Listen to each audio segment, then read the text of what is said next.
How do you actually attract a man who wants to commit? How do you attract a man who's ready to commit? How do you attract a man who wants nothing more than a serious monogamous relationship with the woman of his dreams? How do you attract such a man? You do not do it by going to the club and then at 2 a.m. talking to a guy and thinking to yourself, oh my god, I just met the guy of my dreams. And of course, it's a very extreme example, but I had coaching sessions with women who were looking for the man of their dreams in all the wrong places. Yes, there is a statistical likelihood, a probability, that it is somehow possible to meet the man of your dreams on Tinder, even though, and that's something that I say to my coaching clients in every single session whenever they mention Tinder, Tinder is primarily a hookup app. It's not a dating app. It was never designed for dating. Of course, a lot of the marketing nowadays is more like, just meet people, just have fun because they want to make it politically correct. And remember, you're listening to the Get Him Keep Him podcast. I'm not politically correct and I tell you the truth. And the truth is that 99% of men on Tinder sign up on this dating app because they want to get laid, not because they want to attract a life partner. Are there exceptions? Yes. I mean, one of my best friends, he's in a relationship now for I think 5 or 6 years, and he met his girlfriend on Tinder, and they were both looking for a relationship. But this is not the norm. It's so important that if you meet a guy from Tinder, that you make it very, very clear what you are looking for. The same goes, for example, when you are meeting guys at bars or at the club. I mean, if you're meeting a guy at the bar and he had his 3rd beer and he's already a little bit tipsy, I mean, yes, of course, he will tell you, oh yeah, I'm also looking for a relationship. Do you want to go home with me? And the same is true if you meet a guy in the club. He will tell you everything you want to hear, but it's most likely not what you actually want in the end. Or let's say he doesn't want the same thing that you want. He's just ridiculously horny and he wants to get laid. It doesn't sound nice, but hey, it is the truth. And if you think about what kind of man you actually want, then you have to ask yourself the following important question. Let's say, as an example, you try to meet guys at the club and you think to yourself, yeah, I'm looking for a serious relationship. What kind of men are hitting the clubs regularly? These are the players. These are the guys who want to get laid. These are not the men who are looking for a serious relationship. This is so, so important. And so many of my coaching clients, whenever I told them about that, they hesitated and said, yeah, but, I mean, there are exceptions. And I know a friend who met her husband at the club or at the bar. Of course there are exceptions. Don't get me wrong. Of course there are. In the same way as some people who are in the NBA are 7 feet tall. But that doesn't mean that most people are that tall. That's just a tiny percentage of the population. In the same way as if you're looking for a guy in the club who's ready to commit, that's maybe 1 out of 1,000 guys. I mean, if you can filter him out, then more power to you. Please tell me the secret immediately. But so many of my coaching clients have way more success when it comes to meeting the right man when they think about where does the right man actually go to. Because then in the end, even if you, for example, meet the right guy in a club, you have to ask yourself, do you really want to start a relationship with a guy who's constantly into partying, who you can't trust because he comes home at 3 o'clock in the night, and who might also have a little alcohol problem? In this case, you really have to ask yourself, even if you meet a man who's willing to commit there, do you really want a man who frequently goes to these venues? And you can believe me when I say that I know a lot of successful men. I have a lot of successful friends, successful business partners, and most of them, on a Saturday, they go to bed at about 10 o'clock in the evening because they get up early again. They either go to the gym or they work on their business. These are not the guys. I mean, the ambitious man, the successful man that you're looking for, they don't have time to hit the club and to be there till 3 o'clock in the night, and then the next day they are tired all day long.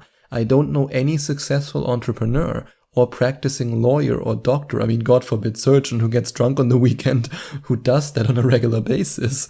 These are not the men that you want. If you want to meet an ambitious, loving, caring, kind, successful man, then you have to ask yourself, where do these men go to? And you can meet these men at conferences. You can meet these men also at high-class gyms, for example. They are a little bit pricier, but they are the perfect place to meet amazing guys. I mean, I should at some point accept sponsoring from some of these gyms. I can't even count on my both hands how many of my coaching clients have met their successful, ambitious boyfriends by signing up to one of these gyms that are a little bit pricier, where a lot of high-value men go to. It's just incredible. I mean, I should basically really start to ask these gyms, hey, can I get some sponsorship? Because, well, I recommend a lot of people to go there, or a lot of women in this case.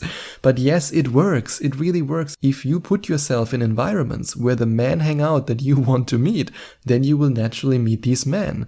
So if you go to conferences, if you go to investment seminars, if you go to, like I just said, high-class gyms, that's where you meet that kind of guy. And of course, you can also join the right dating site.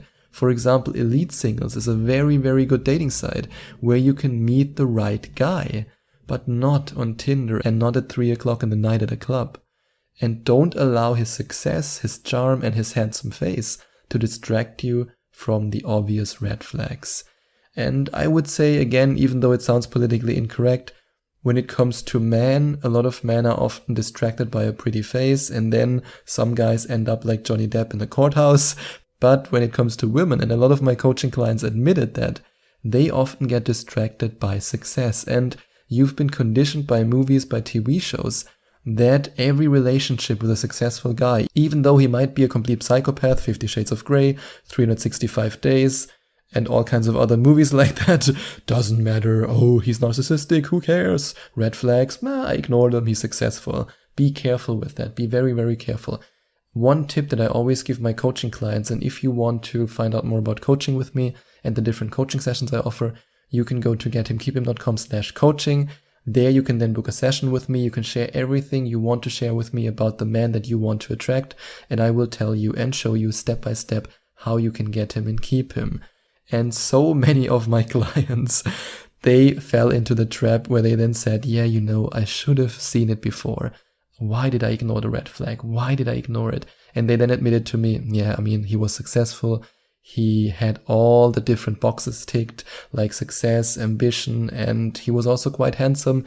And in these situations, you have to tune up your red flag radar even more. It has to go like, whew, whew, whew, whew, whew, because that's when you have to look out for the red flags even more, because, well, our biology sometimes forces us, or at least wants us, to ignore these red flags, and that can lead to very bad consequences. And ask him how he sees his life 5, 10, or 20 years from now. If you want, for example, to start a family with this man, and you want this man to commit to you, and he then tells you, oh my god, in 10 years I want to travel the world, and I want to be free, completely free, I just want to have fun, and I want to party all the time and drink alcohol, oh, it will be so much fun. If he tells you that, then you might be saying, next, I don't want that guy. And that's exactly what you should be saying. That's why it's so important to ask these questions. And a lot of my coaching clients, they were reluctant to ask that because they don't want to feel like in a job interview. And of course, it can be a little bit, it can be boring, these parts of a date, but it's so important. If you don't ask him how he visualizes and sees his future, then you won't ever find out if his vision for the future is in alignment with your vision for the future. And they should be in alignment. And what you should also do, and this is absolutely important, this is something that I honestly have to say that a lot of my clients, before they started working with me, never really discussed. And some of them were extremely heartbroken and felt a lot of resentment because they wasted years of their life. And that's the most important question whenever you want to start a relationship with somebody. Do you want to have children or not? And I honestly don't care if you want to have children or if you don't want to have children. I and my girlfriend, we don't want to have children. I just want different things in my life in the same way as she wants it. That's why we are compatible. Would I be in a relationship with a woman right now who wants to have children? No, because we're not compatible. In the same way as I would never want a woman who wants to have children to actually be in a relationship with a man who doesn't want to have children. They are not a good match. And I know that it's not the most fun to talk about that, but it's so important. I've coached so many women who regretted it deeply to not talk about that. They avoided it for years, and then at some point the guy was like, oh, what, you want to start a family? I never wanted to have children. And all it would have taken to avoid all this drama and resentment would be to simply have this conversation at the beginning of the relationship.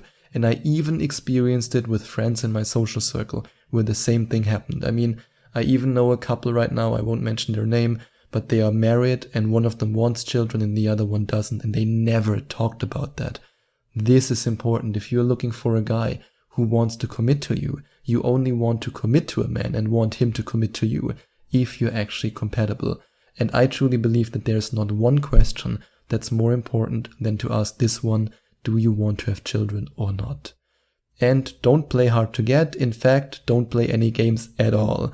Because always remember, if you're looking for a guy to commit to you, you want to be honest about what you want. And yes, you want to also communicate that you like him, because we men are simple creatures. If you communicate to us that you like us, we like you more. But if you play games, then in his mind he will think, oh, okay, I will also play games. Or even worse, when you play games, you will repulse a man who doesn't want to play games and who's ready to commit to you. And you will attract men who actually want to play games and who enjoy this process of playing games. And these are not the guys that you want to commit to, unless you want to then later on book a breakup recovery coaching session, which I also offer and which you can find out more about by going to gethimkeephim.com/recovery. However, I would appreciate if you don't even allow it to get to that point by preventing falling in love with and committing to the wrong man. And during this process, it's totally okay to show a lot of affection early on to signal that you like him. However, showing affection doesn't mean that you have to jump in bed with him on the first date.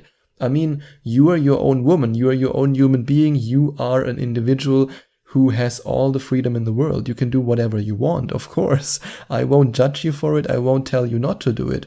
The only thing I tell you is that if you jump in bed with him on the first date, you will never know if this guy actually wants to commit to you or not. But if you wait at least 5 or 6 dates and you tell him early on that you're only interested in a serious relationship, then there's a 99% chance that a guy who's only looking for a one-night stand or for a friends with benefits relationship will simply move on. And that's exactly what you want in a situation. But if you find the right guy, then you also want him to be devoted to you. In fact, you want him to be so devoted to you that he doesn't even think about other women, and other women don't even exist for him in his reality. And yes, you can get him to that point.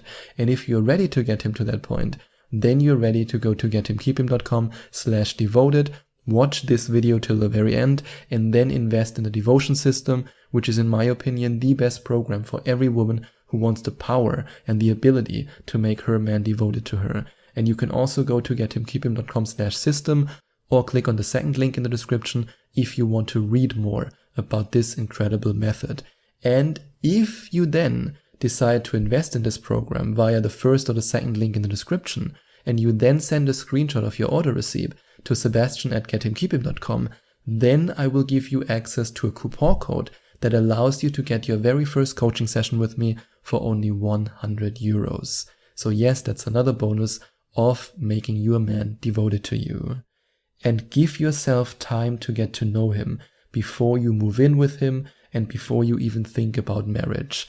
My parents, for example, they are still married, they are high school sweethearts, and they waited for 6 years until they got married. And I'm gonna say something now that's very controversial, but I truly believe that it's one of the best decisions you can make if you want to have a fulfilling relationship and later on a fulfilling marriage. Wait at least 3 years. And if you now say, I don't want to wait that long, well, then do it on your own risk. But there is scientific evidence. In fact, a lot of studies point into the direction that this rose-colored glasses phase, the lovey-dovey, I see this person as the perfect human being phase, can last up to 3 years. So what happens is when a couple gets married in the first year, they are still on this emotional high. And it's not real love. It's just the process of falling in love. And then when they finally see themselves forced to take the rose-colored glasses off because they get out of this falling in love phase and they now have the opportunity to transition the relationship into deep and lasting love, that's when they then get unhappy and they ask themselves, why am I no longer happy in this marriage? Because you made the decision to get married at a point in time when your hormone level was completely clouding your judgment. And that's why it's so important to wait, to get to know him, and to then at some point make the decision, yes, this is the man of my dreams, that's the man who I want to marry. And if you want to improve the likelihood that he'll actually propose to you and that he'll want to marry you, then you have to make him devoted to you. And if you want to have this power, like I said before, you can go to gethimkeephim.com/devoted, or you can also go to gethimkeephim.com/system and find out more about this incredible method. And if you enjoyed watching this video, if you liked it, please give it a big thumbs up and leave a comment in the comment section below. Share your opinion, share your thoughts. I would love to hear from you. And I would love it even more if you would hit the subscribe button and smash that notification bell so that you get notified whenever I release a new video for you. Thank you so much for taking the time to watch this video.